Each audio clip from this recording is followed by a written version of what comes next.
പ്രിയേ പ്രാണനെ. രചന ജിഫ്ന നിസാർ. അവതരണം ഷാഹുൽ മലയിൽ.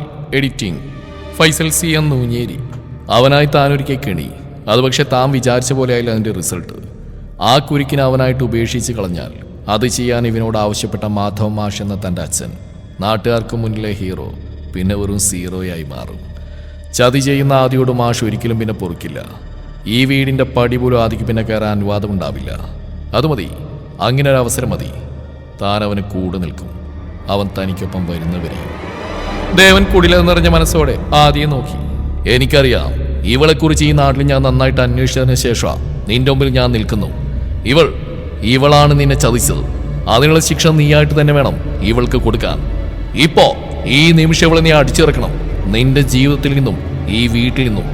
പ്രിയെ തുറിച്ചു നോക്കി ഉന്മാദത്തോടെ പറയുന്ന ദേവന് മുന്നിലേക്ക് അവൾക്കൊരു മറയെ ആദി കയറി നിന്നു. വസ്ത്രം മാറുന്ന ലാഘവത്തോടെ ബന്ധങ്ങളെ മാറ്റിയെടുക്കാൻ കഴിവുള്ള മഹാദേവൻ എന്ന എൻ്റെ അച്ഛൻ്റെ മനസ്സല്ല ദൈവനിലേക്ക് ചേർത്ത് വെച്ച് തന്നത്. അതിലെനിക്ക് അഭിമാനമുണ്ട്. ആദിയുടെ തെളിച്ചമുള്ള ചിരിയിലേക്ക് നോക്കി ദേവൻ മുഖം ചുളിച്ചു. അവൻ വീണ്ടും പ്രിയെ കൈപ്പിടിയിലൊതുക്കി. ഇവളെന്റെ ഭാര്യയാണ്. എങ്ങനെ എൻ്റെ ഭാര്യ എന്നതിന് എൻ്റെ മുമ്പിൽ ഇപ്പോൾ യാതൊരു പ്രസക്തിയുമില്ല. പ്രിയ വീണ്ടും നിറഞ്ഞ കണ്ണോടെ അസ്വസ്ഥതയോടെ ആദിയെ നോക്കി. നേരത്തെ കണ്ടതിനേക്കാൾ ആർത്തർ നിറഞ്ഞ അവൻ്റെ ഭാവം, വല്ലാത്തൊരു നോട്ടം, അതെല്ലാം അവളെയാണ് കൂടുതൽ തളർത്തിക്കളഞ്ഞത്. ആ കൈപ്പിടിയിൽ നിന്ന് ഊർന്നിറങ്ങിയോടാൻ അവൾക്കുള്ളം കൊതിച്ചു. പക്ഷേ അവൾ ആ നോട്ടത്തിൽ, ഭാവത്തിൽ, നെഞ്ചിലെ ചൂടിൽ അലിഞ്ഞു ചേർന്ന പോലൊരു തളർച്ച. ഈ ലോകം തന്നെ അച്ഛൻ എനിക്ക് ഓഫർ ചെയ്താലും കൃഷ്ണപ്രിയ എന്ന ഇവളെ, എൻ്റെ ഭാര്യയെ ഞാൻ ഉപേക്ഷിച്ചു കളയില്ല, എൻ്റെ മരണം കൊണ്ടല്ലാതെ. ദേവന്റെ മുഖത്തെ പതർച്ചയിൽ ആദിക്ക് വീര്യം കൂടുന്നുണ്ട്. താൻ ഈ പറയുന്ന കാര്യങ്ങൾ അതയാൾ വിശ്വസിക്കുന്നുണ്ടെന്ന് ദേവന്റെ ചുവന്ന് കലങ്ങി വരുന്ന കണ്ണുകളിൽ വ്യക്തമാണ്. അതുതന്നെയാണ് അവനും വേണ്ടിയിരുന്നത്. അങ്ങനെ ഒരു വിശ്വാസം നേടിയെടുക്കാൻ വേണ്ടി തന്നെയാണ് ഇത്രയും ഉറപ്പോടെ ഇങ്ങനെയൊരു നുണ പറയുന്നത്. ഇവൾക്കൊരിക്കലും തന്നെ പോലെ ഒരാൾ അംഗീകരിക്കാൻ കഴിയില്ലായിരിക്കാം. മുത്തച്ഛൻ പറയുന്നത് തന്നെ പോലെ തന്നെ ആളോടുള്ള ഇഷ്ടം കൊണ്ട് നിഷേധിക്കാൻ കഴിയില്ലെന്നുള്ള കാരണം കൊണ്ട് അനുസരിച്ച് പോകുന്നതാണ് ഇവളും. പക്ഷേ തന്റെ മുമ്പിൽ നിൽക്കുന്ന ഈ ആർത്തിമൂത്ത ലാഭക്കുതിന് മുമ്പിൽ ആദിനെ അയാൾക്ക് നേടിയെടുക്കാൻ കഴിയാത്ത വിധം അകന്നു പോയവനാവാൻ ഇതേ മാർഗമുള്ളൂ. ആദിത് മഹാദേവന് വെച്ച് ഇനിയൊന്നും ഇയാൾ പ്ലാൻ ചെയ്യരുത്. അവനൊരു അവകാശിയായെന്ന് അയാൾക്കൊരു ഉറപ്പ് വേണം. ആദിത്ത് അവന്റെ പാതിയായി കൂടെയുള്ളവൾ അംഗീകരിക്കുന്ന എന്നൊരു തോന്നൽ വേണം. അത് മനസ്സിലാക്കി ഇനിയൊരിക്കലും തന്നിലേക്ക് തിരികെ വരാതെ അയാൾ മടങ്ങിപ്പോവണം. എങ്കിലേ തന്റെ സ്വപ്നങ്ങളും ആഗ്രഹങ്ങളും നടക്കുകയുള്ളൂ. അവളെ ഉപേക്ഷിച്ച് മടങ്ങുന്ന തനിക്ക് വേണ്ടി അയാൾ വീണ്ടും വീണ്ടും ആവശ്യപ്പെടലുകളുമായി വരും. വാശിയും വിലപേശലുമായി ഇനിയും തന്നെ ക്രൂരമായി അവഹേളിച്ച് രസിക്കും. അതിന് ഇതേ പരിഹാരമുള്ളൂ. ആദിയുടെ കൈകൾ പ്രിയയിൽ കൂടുതൽ മുറുകി. നെഞ്ചോട് ചേർന്ന് നിൽക്കുന്നവളുടെ ദുർബലമായ എതിർപ്പുകളും വിറയലും അവനും അറിയുന്നുണ്ട്. ക്ഷമിക്കുന്ന ഹൃദയം കൊണ്ട് അവൻ അവളോട് മാപ്പ് പറയുന്നുമുണ്ട്. ആദിയുടെ പ്രണയവും സ്നേഹവും നിറഞ്ഞ മുഖവും പ്രിയയുടെ നേരെയുള്ള ആർദ്രമായ നോട്ടവും കണ്ടതോടെ അവൻ പറയുന്ന നുണയല്ലെന്ന് ദേവന് ഉറപ്പുണ്ടായിരുന്നു. അവളെ കൊന്നുകളയാനുള്ള ദേഷ്യം അയാൾക്കുള്ളിൽ നിറഞ്ഞു. പക്ഷേ ഇനിയുടെ ദേഷ്യം കൊണ്ടല്ല മറുപടി കൊടുക്കേണ്ടതെന്ന് ഞൊടിയുടെ കൊണ്ട് അയാളിലെ സൂത്രക്കാരൻ മനസ്സിലാക്കി. ഇപ്പോൾ ലക്ഷ്യമല്ല, തനിക്ക് മുമ്പിൽ മാർഗം തന്നെയാണ് പ്രധാനം. അതിനാൽ സ്വയം നിയന്ത്രിച്ചേ മതിയാവൂ. ഇതൊക്കെ ഒരു ആവേശത്തിൽ പറയുന്ന നീ, എനിക്കത് മനസ്സിലാവും. പക്ഷേ ഇത് തീരുന്ന അന്ന് ചെയ്തു പോയ വിഡ്ഢിത നീ തിരിച്ചറിയും. അന്ന് നിനക്ക് കുറ്റബോധവും തോന്നും. ഇപ്പം ഞാനൊന്നും പറയുന്നില്ല, നിന്റെ ഇഷ്ടം പോലെ ജീവിക്കരുത്. എന്നെ എന്തെങ്കിലും സഹായം വേണമെങ്കിൽ അറിയിക്കണം. എന്നോടുള്ള കടമ നീ ചെയ്തില്ലെങ്കിലും നിന്നോടുള്ള കടമ എനിക്ക് ചെയ്യാതിരിക്കാൻ കഴിയില്ലല്ലോ. ഇനിയും അവിടെ നിന്നാൽ താൻ വേറെ വല്ലതും പറയുമെന്ന് ഉറപ്പുള്ളതുകൊണ്ട് തന്നെ അത്രയും പറഞ്ഞുകൊണ്ട് വെട്ടിത്തിരിഞ്ഞിറങ്ങിയ ദേവൻ ഒമരത്തെ കസേരയിൽ ചെറിയൊരു ചിരിയോടെ ഇരിക്കുന്ന മാഷിനെ കണ്ടതും വിളറി വെളുത്തു പോയിരുന്നു. താനിപ്പോൾ പറഞ്ഞ കടമയെക്കുറിച്ചുള്ള ഡയലോഗ് അടക്കം കേട്ടിട്ടുണ്ടെന്ന് ആ മുഖം കാണുമ്പോൾ തന്നെ വ്യക്തം. ചെവിയിൽ എന്തോ മൂളുന്ന പോലെ തോന്നലാണ് ദേവന്. മുന്നിൽ കത്തുന്ന കണ്ണുകളോടെ മാഷി കൈകുടയുന്ന കണ്ടതും ദേവന്റെ മുഖം ഇരുണ്ടുകൂടി. ശബ്ദം കേട്ടതും ആദി പ്രിയെ വിട്ട് അങ്ങോട്ട് ഇറങ്ങിച്ചെന്ന് നോക്കി. പ്രിയ അപ്പോഴും അവിടെ തന്നെ തളർന്ന് തൂങ്ങിയ പോലെ നിന്നു. എങ്കിലും പുറത്തെ ബഹളങ്ങളൊക്കെ അവളും കേൾക്കുന്നുണ്ട്. ദേവൻ ഒരു ഭാഗം മുഴുവൻ തരിച്ചതുപോലെ പകച്ചുപോയി. ഇതും ഒരച്ഛൻ്റെ കടമ തന്നെയാ. മാഷി പുച്ഛത്തോടെ ദേവനെ നോക്കി. ഞാൻ എൻ്റെ മകനോടാ സംസാരിച്ച്. ദേവൻ മാഷിനെ നോക്കി ദേഷ്യത്തോടെ പറഞ്ഞു. ഞാൻ സംസാരിക്കുന്നത് ജന്മം കൊണ്ട് എൻ്റെ മകനായി ഈ ഭൂമിയിൽ അവതരിച്ചവനോടും. മാഷിന്റെ ഭാവം പുച്ഛം തന്നെ. നിങ്ങളെല്ലാത്തിനും കാരണം.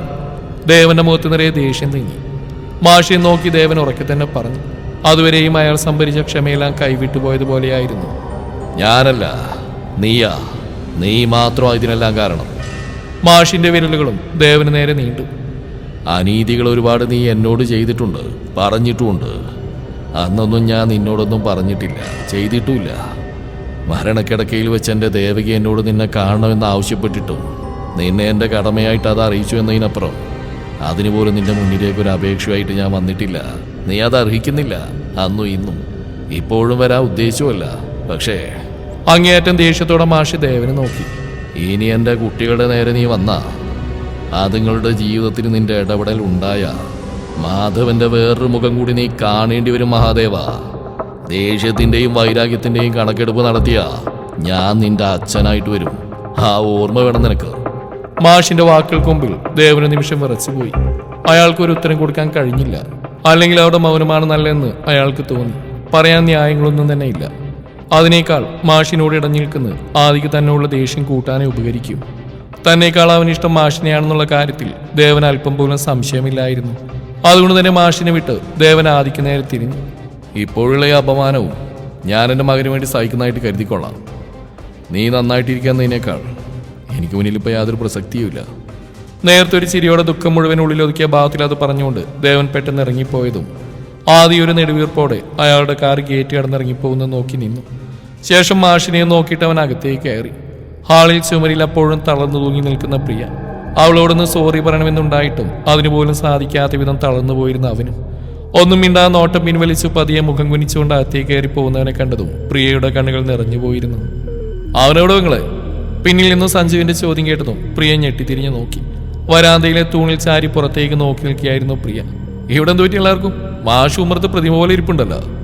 സഞ്ജു ചിരിയോടെ തന്നെ അവൾ നോക്കി ചോദിച്ചു. അവർ നല്ല സന്തോഷത്തിലാണെന്ന് ആ മുഖം കാണുമ്പോൾ തന്നെ അറിയാം. മുറിയിലുണ്ടാവും സഞ്ജു, പ്രിയ അവനെ നോക്കി ചിരിയോടെ പറഞ്ഞു. ദൈവമേ, ഇവൻ വീണ്ടും മുറിയടപ്പ് സത്യാഗ്രഹം തുടങ്ങിയോ? സഞ്ജു നെഞ്ചിൽ കൈവച്ചുകൊണ്ട് പ്രിയയെ നോക്കി. ഇല്ലെന്ന് അവൾ തലയാട്ടി കാണിച്ചു. സത്യം പറവങ്ങള്, ഇവിടെ വീണ്ടും പ്രശ്നമെല്ലാം ഉണ്ടായോ? സഞ്ജു അവളെ നിന്ന് ചുഴിഞ്ഞു നോക്കി. പ്രിയ ഒന്നും പറയാതെ മുഖം കുനിച്ചു. ഓഹോ, അപ്പൊ കാര്യമായിട്ടെന്തോ സംഭവിച്ചു പോയിട്ടുണ്ട്. പെങ്ങളെ കൊണ്ട് വന്നേ. അവൻ പ്രിയയെ പിടിച്ചു വലിച്ചുകൊണ്ട് അവിടെയുള്ള ഒരു ബെഞ്ചിലിരുത്തി. കുറച്ച് നീങ്ങി അവനവിടെ തന്നെ ഇരുന്നു. ഇനി പറ, എന്താ അവിടെ ഉണ്ടായേ? സഞ്ജു അവളെ സൂക്ഷിച്ചു നോക്കി. ആദി, പ്രിയ വിക്കിക്കൊണ്ട് അവനെ നോക്കി. ആദി, അവനെന്തു പറ്റി? സഞ്ജുവിന്റെ മുഖം പെട്ടെന്ന് വലിഞ്ഞു മുറുകി. ഒന്നും പറ്റിയില്ല എന്റെ പൊന്നു പെങ്ങളെ. അല്ലെങ്കിൽ തന്നെ അത്യാവശ്യം ടെൻഷനിലാണ് ഞാൻ. ഇനി ഇങ്ങനെ വിക്കി കളിക്കാതെ പെട്ടെന്ന് കൂടി കാര്യം പറഞ്ഞിരുന്നെങ്കിൽ വലിയ ഉപകാരമായനെ. സഞ്ജു അവളെ നോക്കി തൊഴുത് കാണിച്ചു. ആദിയുടെ അച്ഛൻ വന്നിരുന്നു. മാഷ അയാളെ തല്ലി. ഇവിടെ കുറെ ബഹളൊക്കെ വെച്ചിട്ട് അയാൾ പോയത്. പ്രിയ വല്ലാത്തൊരു സങ്കടത്തോടെ സഞ്ജുവിനെ നോക്കി പറഞ്ഞു. ഛേ, ഇതായിരുന്നു ഞാൻ കരുതി. സഞ്ജു നിരാശയിൽ തലനടവി. പ്രിയ അവനെ നോക്കി കണ്ണുരുട്ടി. എന്റെ പെങ്ങളെ, അയാൾക്ക് ആദ്യമൂത്ത് വട്ടായി പോയൊരു സാധനം. ഇടയ്ക്കിടെ ഇങ്ങനെ വന്നിട്ട് മറ്റുള്ളവരുടെ സമാധാനങ്ങളെ കുരച്ചാടി പോയില്ലെങ്കിൽ ആ പിശാചിനൊരു സമാധാനം കിട്ടില്ല. അതിനുള്ള വരവാ. അതൊക്കെ കണ്ട് സങ്കടപ്പെട്ടിരിക്കാൻ ഇവിടെ കുറച്ച് വിവരമില്ലാത്തവരും. സഞ്ജു അവളെ നോക്കി ചുണ്ടുകൂട്ടിക്കൊണ്ട് പറഞ്ഞു. ആദിക്ക് നല്ല സങ്കടമായി തോന്നുന്നു. അപ്പ കയറി കിടന്ന. പ്രിയ സഞ്ജുവിനെ നോക്കി. ഞൊടിയിട കൊണ്ട് അവന്റെ മുഖത്തൊരു ചിരി പടർന്നതും പ്രിയ വിളറിപ്പോയിരുന്നു. എന്നാവും പെങ്ങളോട് പറഞ്ഞു. സഞ്ജു കുസൃതി ചിരിയോടെ ചോദിച്ചു. ഇല്ല, എനിക്കങ്ങനെ തോന്നി. പ്രിയക്ക് അവനെ നോക്കാനൊരു ചമ്മലുണ്ടായിരുന്നു. ഓ അങ്ങനെ, ഞാനും കരുതി അവനിത്ര പെട്ടെന്ന് മാറിപ്പോയോന്ന്. സഞ്ജു ഒരു ചിരിയോടെ പ്രിയയെ നോക്കി. അവൻ പറഞ്ഞ മനസ്സിലാവാത്ത പോലെ അവളുടെ മുഖം ചുളിഞ്ഞു. അവനങ്ങനെ പ്രത്യേകിച്ച് സങ്കടങ്ങളൊന്നും തന്നെ ആരോടും പറയാറില്ല പെങ്ങളെ. നമ്മൾക്ക് ഊഹിക്കുന്നതിനേക്കാൾ സങ്കടങ്ങൾ ഒറ്റപ്പെടലുകൾ ഒറ്റയ്ക്ക് സഹിച്ചവനാ. വേദനകളെ ചങ്കിൽ കൊണ്ട് നടക്കുന്നില്ലാതെ അവൻ കാരണം ആരെയും സങ്കടപ്പെടുത്താൻ അവൻ അനുവദിച്ചു കൊടുക്കാറില്ല. സഞ്ജു പ്രിയയെ നോക്കി. ഞാൻ കാരണം? പ്രിയ വല്ലാത്തൊരു വേദനയോടെ മുഖം കുനിച്ച് കളഞ്ഞു. ആര് പറഞ്ഞു? ഒരിക്കലുമല്ല. അങ്ങേർക്ക് ഇതല്ലെങ്കിൽ മറ്റൊരു കാരണം കിട്ടും അവനായിട്ട് വേദനിപ്പിക്കാൻ. സഞ്ജു അവളുടെ തോളിൽ തട്ടി. പുറമേ കാണുന്ന ദേഷ്യം ചാട്ടുന്നല്ല പെങ്ങളെ. ആദിത് മഹാദേവ് മറ്റാർക്കും അടയാളപ്പെടുത്താൻ കഴിയാത്തൊരു മനസ്സുണ്ട് അവനിൽ. സ്വയം നീറി മടുത്തിട്ടാ അവൻ ഇങ്ങോട്ട് വന്നു. പക്ഷെ ഇവിടെ അവനൊരു എന്നുകൊണ്ടോ സഞ്ജു അത് പറഞ്ഞു കേട്ടതും പ്രിയയുടെ കണ്ണു നിറഞ്ഞു. അവനിപ്പോൾ അനുഭവിക്കുന്ന ഈ വേദനയ്ക്ക് ഉത്തരവാദി താൻ മാത്രമാണെന്ന് ഓർക്കെ അവൾക്ക് കരച്ചിൽ നിയന്ത്രിക്കാൻ പറ്റുന്നുണ്ടായിരുന്നില്ല. ദേവന് മുന്നിൽ ആദ്യം ചേർത്ത് പിടിച്ചുകൊണ്ട് പറഞ്ഞതെല്ലാം ഓർക്കെ അവൾക്ക് ഹൃദയം കൂടുതൽ വേദനിച്ചു. കരയേണ്ടവങ്ങളെ, അവനുണ്ടാവും ഇനി നിന്റെ കൂടെ. കൂടെ നിൽക്കുന്നവർക്ക് വേണ്ടി ജീവൻ പോലും കൊടുക്കാൻ അവനൊരു മടിയുമില്ല. ഇപ്പോഴുള്ള ഈ ദേഷ്യവും പറച്ചിലൊന്നും കാര്യമെടുക്കണ്ട. അതവന്റെ സങ്കട. തെറ്റൊന്നും ചെയ്യാതെ അപമാനിക്കപ്പെട്ടതിന്റെ വിങ്ങല. ഞാനും ആഷോടക്കം വളരെ ചുരുക്കം ആളുകൾ മാത്രം ശരിയായി അടയാളപ്പെടുത്തിയ ആദിക്കിനി നല്ലൊരു പാതി വേണം. അവനെ അറിയാം. അവന്റെ സങ്കടങ്ങൾക്ക് അവന് വിട്ടുകൊടുക്കാതെ പിടിച്ചെടുക്കാൻ. ഏകാന്തത മടുപ്പിച്ചവനെ പുതിയ പുതിയ സ്വപ്നങ്ങളിലേക്ക് കൈ പിടിക്കാൻ എന്റെ ചങ്ങായിക്ക് കൂട്ടിനൊരാൾ വേണം. പെങ്ങൾക്ക് പറ്റുമോ? സഞ്ജു ആവേശത്തിൽ പ്രിയയുടെ കയ്യിൽ പിടിച്ചുകൊണ്ട് ചോദിച്ചു. അയ്യോ, എനിക്ക് ഞാൻ പ്രിയക്ക് അവനോട് എന്തുത്തരം പറയണമെന്ന് അറിയില്ലായിരുന്നു. പറ്റില്ലെന്ന് മാത്രം പറയല്ലേ. സഞ്ജു അപേക്ഷിക്കുന്ന പോലെ പ്രിയയെ നോക്കിയതും അവൾ ധർമ്മസങ്കടത്തിൽപ്പെട്ട പോലെയായി. പെങ്ങൾക്ക് അവന് ഇഷ്ടമായോ? സഞ്ജുവിന്റെ ചോദ്യം കേട്ടതും പ്രിയ അവനെ പകച്ചു നോക്കി. ദൈവമേ, ഇങ്ങനെ ഒരു ചോദ്യം ഈ നിമിഷം വരെയും ചിന്തിച്ചു നോക്കിയിട്ടില്ല. ആ എന്തതിന് മാത്രം ഓർത്തുകൊണ്ടിരിക്കാൻ, പറയങ്ങോട്ട്. അവൾ ഇഷ്ടമല്ലെന്ന് പറയാഞ്ഞുകൊണ്ട് തന്നെ സഞ്ജു ചിരിയോടെ അതിലുപരി ആവേശത്തോടെ വീണ്ടും ചോദിച്ചു. അല്ല, അത് പിന്നെ സഞ്ജു. പ്രിയ അവനെ നോക്കി. ശരി, ആ ചോദ്യം അവിടെ മാറ്റിവെച്ചേക്കാം. അടുത്ത ചോദ്യം, ആദ്യയോട് പെങ്ങൾക്കിപ്പോൾ ദേഷ്യമുണ്ടോ? ഇല്ല. ഈ പ്രാവശ്യം ഒരു നിമിഷം പോലും വൈകാതെ പ്രിയയുടെ ഉത്തരമെത്തി. ദേഷ്യം ഉണ്ടായിരുന്നോ എന്നല്ലല്ലോ, ഇപ്പോഴും ഉണ്ടോ എന്നല്ലേ? ഉണ്ടായിരുന്നു. അഹങ്കാരിയാണെന്ന് തോന്നിയിരുന്നു. മാഷിനെ കൂടി ചീത്ത പേര് കേൾപ്പിക്കുമെന്ന് ഓർത്തിരുന്നു. പക്ഷേ ഇപ്പോൾ അവൾക്ക് അവനോട് ദേഷ്യമൊന്നുമില്ലെന്നുള്ള സത്യമാണ്. മതി, തൽക്കാലം ഈ ദേഷ്യമില്ലായ്മ മാത്രം മതി. ഇത് പതിയെ ഇഷ്ടമായി മാറിക്കോളൂ. അന്ന് ഞാൻ ആ ചോദ്യം ഒരിക്കൽ കൂടി ചോദിക്കാം. അന്ന് ഉത്തരം ആദ്യന്റെ പ്രാണനാണെന്ന് പറഞ്ഞേക്കണം. സഞ്ജു സന്തോഷത്തോടെ പ്രിയയുടെ കൈ പിടിച്ച് കുലുക്കി. അതെ, ആങ്ങളെന്നെ കൊലക്ക് കൊടുക്കുവോ? പ്രിയ അവന്റെ നേരെ കണ്ണുരുട്ടി. എന്ത്, പെങ്ങൾക്കാരനെ പേടിയാണോ? സഞ്ജു ചിരിയോടെ അവളെ നോക്കി. ചെറുതായിട്ട് ചില നേരത്തെ ദേഷ്യം, അതെനിക്ക് പേടിയാ. പ്രിയ ചെറിയൊരു ചമ്മലോടെ തന്നെ തുറന്ന് സമ്മതിച്ചു. എങ്കിൽ ആ ചെറിയ പേടിയെടുത്തിട്ടേ ദൂരെ കളയുന്നതാ നമ്മുടെ ഫസ്റ്റ് സ്റ്റെപ്പ്. സഞ്ജു ഗൗരവത്തോടെ അവൾ നോക്കി പറഞ്ഞു. ഇവിടെ ഇരി, ഞാൻ പറഞ്ഞുതരാം. സഞ്ജു പ്രിയയെ പിടിച്ചു വലിച്ച് അടുത്തേക്ക് ഇരുത്തി. അവനെ, അതായത് അളിയനെ, പെങ്ങൾക്ക് തീരെ ഭയമില്ലെന്ന് അവനും തോന്നണം. അവൻ ഒന്ന് പറയുമ്പോൾ പെങ്ങൾ രണ്ട്, അല്ല അവൻ അതുപോരാ. അതുകൊണ്ടൊന്നും അവൻ അടങ്ങൂല. നമ്മൾ കുറച്ച് കയറ്റി വിളിക്കണം, എങ്കിലേ രക്ഷയുള്ളൂ. പെങ്ങൾ 3 പറയണം. അങ്ങനെ നമുക്ക് കിട്ടുന്നത്, പെങ്ങൾക്ക് കിട്ടുന്നത് എന്തും ഇരട്ടിയോ മുരട്ടിയായിട്ട് അവന് തന്നെ തിരികെ കൊടുക്കണം. എങ്കിൽ പെങ്ങൾക്ക് അവനെ കൈപ്പിട്ട് ഒതുക്കിയെടുക്കാം. സഞ്ജു അവൾക്ക് മുമ്പിൽ എഴുന്നേറ്റുന്നിട്ട് വലിയ ആവേശത്തിൽ ഓരോന്നും പറയുന്നുണ്ട്. അതിന് ഈ പറയുന്ന മാനെ കൈപ്പിട്ട് ഒതുക്കാൻ ഞാൻ ജീവനോട് ബാക്കിയുണ്ടായിട്ട് വേണ്ടേ? പൊന്നാങ്ങളെൻ്റെ അടിയന്തരം കൂടെ നടത്തേണ്ടി വരും. പ്രിയ അവനെ നോക്കി ചുണ്ടുകൊട്ടി. ഏയ്, തുടക്കത്തിൽ തന്നെ ഇങ്ങനെ നെഗറ്റീവ് അടിക്കാതെ. എന്തിനും ഏതിനും ഞാൻ കൂടെ ഉണ്ടല്ലോ. എന്തിന് എന്നെ കൊന്ന് കൊല വിളിക്കുന്ന കാണാനോ? പ്രിയ അവനെ തുറിച്ചു നോക്കി.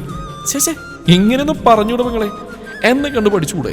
ഒന്നുമില്ല, ആങ്ങളുടെ പാതി ധൈര്യങ്ങളും പെങ്ങൾക്കും വേണ്ടേ? ഇതിപ്പോ പെങ്ങൾക്ക് വേണ്ടിയല്ലേ ഞാൻ കൂടി ഇത്ര റിസ്ക് എടുക്കുന്നത്? പെങ്ങളുടെ കൂടെ ഞാനുണ്ടെന്നറിഞ്ഞാൽ ആളിനെ ആദ്യം എൻ്റെ ജീവൻ എടുക്കും. എന്നിട്ട് ഞാൻ മുന്നിൽ നിൽക്കുന്നില്ലേ? എന്താ അത്?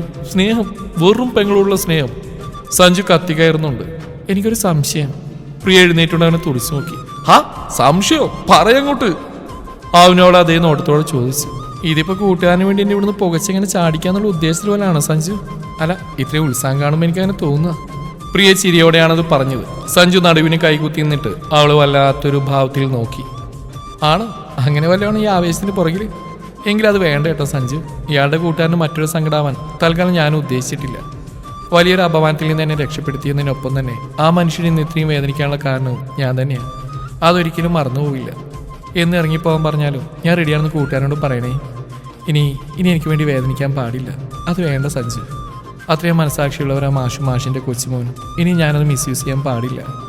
അതുവരെയും പ്രിയയുടെ മുഖത്തുണ്ടായിരുന്ന ചിരിയല്ലായിരുന്നു അത് പറയുമ്പോൾ. സഞ്ജു ഒന്ന് വല്ലാതായി. ഇതാണ് ഈ ലോകത്താർക്ക് ഒരു ഉപകാരം ചെയ്തതെന്ന് വിവരമുള്ളവർ പറയുന്നു. തെറ്റിദ്ധാരാണ് സാറേ ഈ ലോകത്തിന്റെ ഇപ്പോഴത്തെ മെയിൻ. സഞ്ജു പ്രിയെ നോക്കി പുച്ഛത്തോടെയാണ് പറഞ്ഞത്. അവനോട് മുട്ടി നിൽക്കാൻ പറ്റിയൊരു പാതി തന്നെയാണോ ദൈവം അവനൊപ്പം ചേർത്ത് വെച്ചെന്നുള്ളതിന്റെ അഹങ്കാരത്തിനേറ്റ ആദ്യത്തെ അടിയാ ഇപ്പൊ പെങ്ങളോട് നടത്തിയ സെന്റി സീൻ. സഞ്ജു ചുണ്ടുകൊട്ടി. പ്രിയ അവന്റെ ഉദ്ദേശം എന്താണെന്നറിയാത്ത അന്താളിപ്പിലാണ്. അന്ന് ഹോസ്പിറ്റലിൽ വെച്ച് പെങ്ങൾ അവനെടുത്തിട്ട് കുടഞ്ഞില്ലേ? പിന്നെ വീണ്ടും സ്കൂളിൽ നിന്ന് അവനെ ഭയക്കാതെ അവനുള്ള മറുപടി കൊടുത്തില്ലേ? മീറ്റിംഗ് ഹാളിൽ അവൻ മനഃപൂർവ്വം അപമാനിക്കാൻ ശ്രമിച്ചപ്പോൾ തോറ്റു കൊടുക്കാതെ അവനൊപ്പം പിടിച്ചു നിന്നില്ലേ? അന്നൊക്കെ എന്റെ പെങ്ങളൊരു ധീരയായിരുന്നു. ഇന്നിപ്പോ വെറും ബീര്. അയ്യേ. സഞ്ജു മുഖം ചൊളിച്ചുകൊണ്ട് അവളെ നോക്കി. മുള്ളിനെ മുള്ളുകൊണ്ട് എടുക്കണമെന്ന് ഓൾഡ് പീപ്പിൾസ് പറയുന്നത് കേട്ടിട്ടില്ലേ? നമ്മള് ന്യൂജനല്ലേ? അപ്പൊ ഒരു ഇച്ചിരി പരിഷ്കാരത്തോടെ കലിപ്പിനെ കലിപ്പോണ്ട് നേടണമെന്നങ്ങ് മാറ്റി പിടിക്കും. ഇവിടെ അതന്നെ കാര്യം. സഞ്ജു പറയുന്ന കേട്ടതും പ്രിയ വാപൊളിച്ച് നിന്നുപോയി. സത്യത്തിൽ അവനോട് ഇത്തിരി നന്ദി ബാക്കിയുണ്ടെങ്കിൽ ഈ പ്രതിസന്ധികളെ നേടാൻ അവനോടൊപ്പം ധീരതയോടെ നിൽക്കേണ്ടതിന് പകരം ഓടി ഒളിക്കാൻ നോക്കുക. മോശമായി പോയി പെങ്ങളെ, മോശം, മഹാമോശം. സഞ്ജു വിടാനുള്ള ഭാവമില്ല. സഞ്ജു, പ്രിയ സായിട്ട് വിളിച്ചു. അല്ല പിന്നെ എന്തായാലും ഒരു പ്രാവശ്യം പെങ്ങളുടെ കെട്ട് കഴിഞ്ഞു. ഞാൻ എൻ്റെ പെങ്ങളായിട്ട് ഏറ്റെടുത്ത് പോയില്ലേ? ഇവിടുന്ന് ഇറങ്ങി ഇനിയുള്ള കെട്ടുള്ള ചെലവിന് ഞാൻ തന്നെ ഓടേണ്ടി വരില്ലേ? ഞാൻ അതൊക്കെ ഓർത്തിട്ടാണ് പെങ്ങൾക്ക് തോന്നും, സ്വാഭാവികം. പക്ഷെ കാരണതല്ല. പക്ഷെ ആദ്യം എൻ്റെ കൂട്ടുകാരനായതുകൊണ്ട് പറയില്ല. അവൻ മുത്താണ്, പൊന്നാണ്, തങ്കമാണ്, തനി തങ്കം, വേറെന്തൊക്കെയാണ്. എല്ലാം കൂടി പറയാനിപ്പോൾ സമയമില്ല, ഫ്രീ ആകുമ്പോൾ പറയാം. അതുകൊണ്ടാ അടിപൊളി ഒരു ചെക്കനെയും പെങ്ങൾക്ക് സ്വന്തമായിട്ട് കിട്ടിയില്ലേ? എന്നിട്ട് അത് പൊന്നുപോലെ വേണ്ട വെള്ളി പോലെങ്കിലും നോക്കാനുള്ളതിന് പകരം സെന്റ് അടിച്ച് കൊളാക്കുന്ന പെങ്ങളോട് ഒരു ആങ്ങളെ പിന്നെ എന്ത് പറയണം? എങ്ങനെ പറയണം? പറ, എന്നോട് പറ. എന്തെങ്കിലുമൊക്കെ പറ പെങ്ങളെ. സഞ്ജു കൈമലത്തി കാണിച്ചു. പ്രിയ അവനെ അന്തം വിട്ട് നോക്കിന്ന് പോയി. ആ അതാ ഞാനും പറയുന്നു.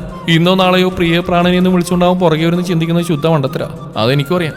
പക്ഷേ സമയം എടുത്ത ക്ഷമയോടെ കാത്തിരുന്ന ഇന്ന് വരെ ഒരു പെണ്ണിന്റെ നിഴൽ പോലും പതിയാത്ത ആ വിശ്വാമിത്രന്റെ കരകളിനകത്ത് കയറി പറ്റിയ പിന്നെ ആരാ പെങ്ങള്? ആരാ?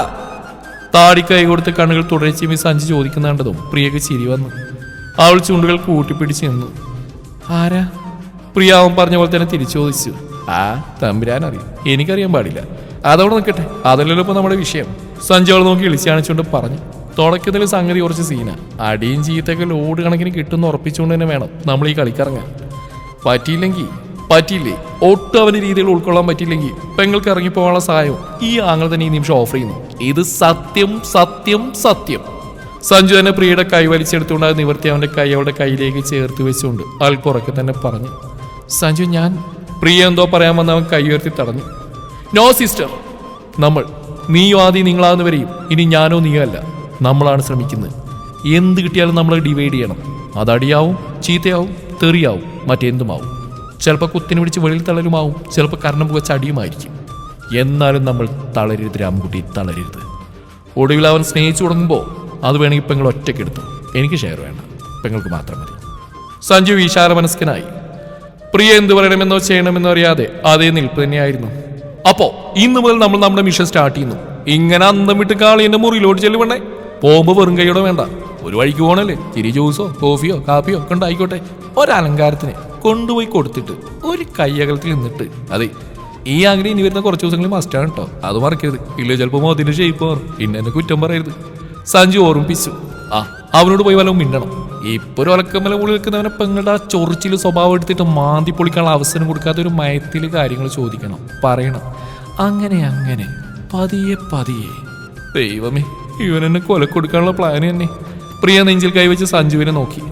അവൻ പക്ഷെ അവൾ അകത്തേക്ക് വിടാനുള്ള കോച്ചിങ് തന്നെയാണ്. പെങ്ങളെ ചെല്ല്. അവനകത്തേക്ക് തള്ളുമ്പോൾ പ്രിയ ദയനീയമായി സഞ്ജുവിനെ നോക്കി. All the very best my dear CC, പോയി വരൂ, അനുഗ്രഹിച്ചിരിക്കുന്നു. അവൻ അനുഗ്രഹിക്കുന്ന പോലെ കൈയുയർത്തി കാണിച്ചു. അത് കണ്ടുകൊണ്ട് തന്നെയാണ് പ്രിയ അകത്തേക്ക് കയറിപ്പോയത്. നിനക്ക് പ്രേമം പുച്ഛാണ്, പ്രേമിക്കുന്നവര് കോഴികളാണ് അല്ലേടാ, കാണിച്ചതാടാ ഞാൻ. പ്രിയ പോയ വഴി നോക്കി സഞ്ജു ഒരു പുച്ഛത്തോടെ പറയുന്നുണ്ട്. എന്റെ അപ്പോയിന്റ്മെന്റ് ലെറ്റർ കാണിച്ച് നിന്നെ ഒന്ന് ഞെട്ടിക്കാൻ വന്നാ. പക്ഷെ നിനക്ക് ആ ഞെട്ടല് പോരാ. നീ മര്യാദക്ക് മനുഷ്യനെ വായി നോക്കാൻ സമ്മതിച്ചു തരാത്തവനാ. നിന്നെ ഞെട്ടിക്കാൻ ഞാനിപ്പോ അകത്തേക്ക് വിട്ട സാധനം തന്നെയാ ബെസ്റ്റ്. ഒന്നുമില്ലെങ്കിൽ നീ ഞെട്ടും, ഇല്ലെങ്കിൽ ഞാൻ ഞെട്ടിച്ചാവും. അകത്തേക്ക് പാളി നോക്കിക്കൊണ്ട് സഞ്ജു തിരികെ ഇറങ്ങി നടന്നു. തുടരും ഈ കഥയുടെ ബാക്കി ഭാഗം നാളെ ഇതേ സമയം.